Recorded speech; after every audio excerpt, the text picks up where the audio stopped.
Hello and welcome to the second part of the first episode of Self-Stoic, a continuation of the introduction to Stoicism. In the last episode, we went over the purpose of life according to the Stoics. This is, in a nutshell, the development of oneself, but specifically of the mind. What is a developed mind? The Stoics' answer to this involves two qualities: clarity and order. The clear mind is a mind in charge of itself. It is not tossed around by appetites, worries, or fear, but is calm. In day-to-day life, we often chase, or are pressured into chasing after many things without giving much thought to why we actually want them. As a result, we fail to feel meaningful satisfaction upon reaching these goals, because we did not pursue them out of thoughtful contemplation, but mere instinctual urges such as the need for immediate gratification or fear of missing out. As Seneca, the Stoic philosopher, politician, and advisor to the Roman Emperor Nero, remarked, "If a man ever allows his mind some breathing space and has leisure for communing with himself, what truths he will confess to himself after having been put to the torture by his own self. He will say, 'Whatever I have hitherto done, I wish were undone.'"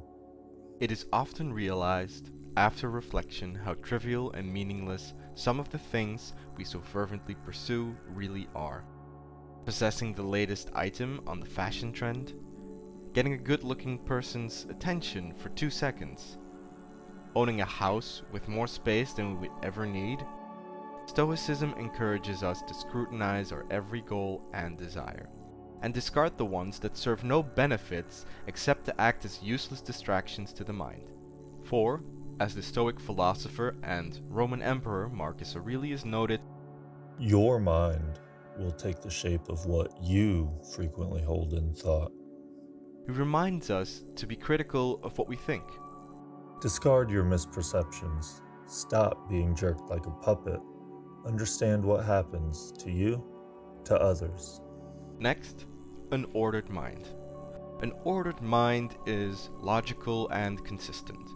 Its thoughts are carefully examined and its views and intentions never contradictory. The ordered-minded person acts in uniform with their ideals. In other words, they act with integrity. As Aurelius wrote in his private journal, "Never esteem anything as of advantage to you that will make you break your word or lose your self-respect." doing what you think is right, regardless of how lonely or difficult it can be, shows an awareness and mastery over your own mind that Stoicism views as indispensable to virtue. To leave with a reminder from Epictetus, "If you need a witness, be your own." an ordered mind is also a contemplative mind when making every decision, and emotions do not overwhelm its ability to accurately or fairly judge events. For most of our waking lives, we are constantly judging. It is in many of these judgments, according to the Stoics, that the causes of our anxiety and unhappiness can be found, because we too often judge things that are not actually bad as bad, and things that are in reality not good as good. How can one judge correctly what is good or bad? The answer, according to the Stoics, is only by judging what is inside of our control, which, ironically, is our very own judgments or perceptions of things, because this is all that is truly reflective of the virtue in our person. Think about it. What is a better indicator of our character than the very way that we choose to think?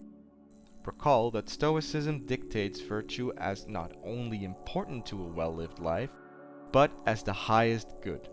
Therefore, what is good and evil in life must ultimately be judged in light of virtue, in light of being thoughtful, upright, courageous, and self-controlled. It is only in how we choose to judge, and consequently how we act, that the quality of our virtues can be seen. In the end, this is all that really matters to a Stoic. Not material possessions, not popularity among others, not social status, not luck. Just how we choose to perceive and act. To do these two things well for Stoicism is everything that is needed for a fulfilling life. Thank you for listening all the way through to the end. Feel free to comment below with your thoughts and questions. This series is produced in association with the Discord server of the same name, which will be linked below. We'd like to pose a question for you viewers to answer in the comments this time around. Where does your main interest in Stoicism come from? Thank you again for sticking through to the end. We hope you'll enjoy the coming episode and hopefully learn something new from this one. Have a nice week.